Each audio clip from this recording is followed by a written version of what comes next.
Thank you for joining me for another reading through the Bible in chronological order. Today we're in Obadiah chapter 1, or Obadiah 1, and in Psalm 82.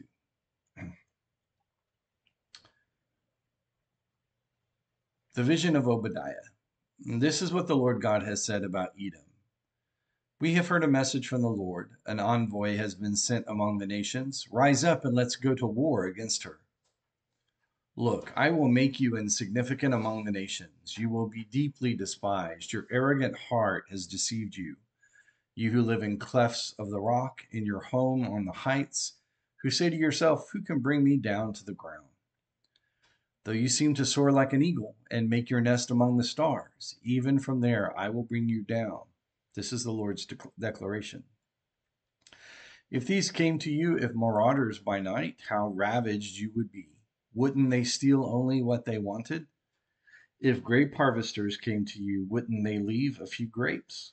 How Esau will be pillaged, his hidden treasures searched out.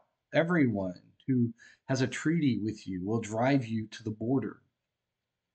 Everyone at peace with you will deceive and conquer you. And those who eat your bread will set a trap for you. He will be unaware of it. In that day, this is the Lord's declaration, will I not eliminate the wise ones of Edom and those who understand from the hill country of Esau. Teman, your warriors will be terrified, so that everyone from the hill country of Esau will be destroyed by slaughter. You will be covered with shame and destroyed forever because of violence done to your brother Jacob. On the day you stood aloof, on the day strangers captured his wealth, while foreigners entered his city gate and cast lots for Jerusalem, you were just like one of them. Do not gloat over your brother in the day of his calamity. Do not rejoice over the people of Judah in the day of their destruction. Do not boastfully mock in the day of distress. Do not enter my people's city gate in the day of their disaster. Yes, you do not gloat over their misery in the day of their disaster, and do not appropriate their possessions in the day of their disaster. Do not stand at the crossroads to cut off the fugitives, and do not hand over their survivors in the day of distress. For the day of the Lord is near against all the nations. As you have done, it will be done to you. What you deserve will return on your own head. As you have drunk on my holy mountain, so all the nations will drink continually. And they will drink and gulp down and be as though they had never been. But there will be a deliverance on Mount Zion, and it will be holy. The house of Jacob will dispossess those who dispossess them. Then the house of Jacob will be a blazing fire, and the house of Joseph a burning flame, but the house of Esau will be stubble. Jacob will set them on fire and consume Edom. Therefore no survivor will remain on the house of the house of Esau, for the Lord has spoken. People from the Negev will possess the hill country of Esau, and those from the Judean foothills will possess the land of the Philistines. And they will possess the territories of Ephraim and Samaria, while Benjamin will possess Gilead. The exiles of the Israelites who are in Halah, and who are among the Canaanites as far as Zarephath, as well as the exiles of Jerusalem who are in Sepharad, will possess the cities of the Negev.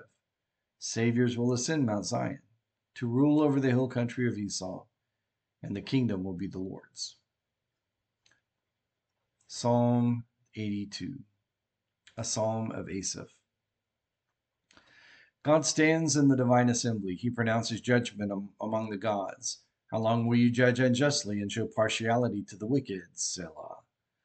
Provide justice for the needy and the fatherless. Uphold the rights of the oppressed and the destitute. Rescue the poor and the needy. Save them from the power of the wicked. They do not know or understand. They wander in darkness. All the foundations of the earth are shaken. I said, you are gods. You are all sons of the Most High. However, you will die like humans and fall like any other ruler. Rise up, God. Judge the earth, for all the nations belong to you.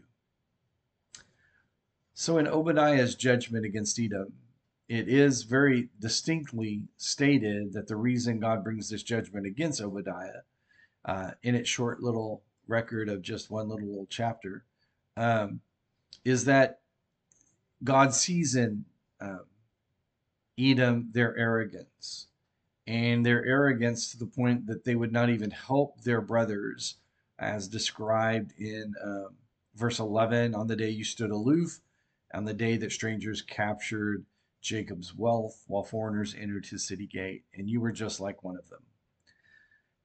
It is clear that in the judgments against the nations that all of the prophets will address for us, there is this standard declaration, even though this is unique, but still a standard declaration of the vast responsibility that God places on all humans for other humans. That God doesn't expect us only to protect our national interests, but we're to protect human interests. And Edom, particularly, was judged by God because they would not care for their brother Jacob. And their lineage was centuries old. It's not like they were relatives in the last generation. It's that there had been centuries since the Edomites had been closely connected to Israel, but yet God held Edom accountable for the way that they treated Israel. And many, many centuries later, that generation faces the judgment for what the generations centuries earlier had done. So let's all take that to heart, that God is serious about judgment, he's serious about justice, and he expects all of us to care about everyone created in his image. Join me for another reading tomorrow through the Bible in chronological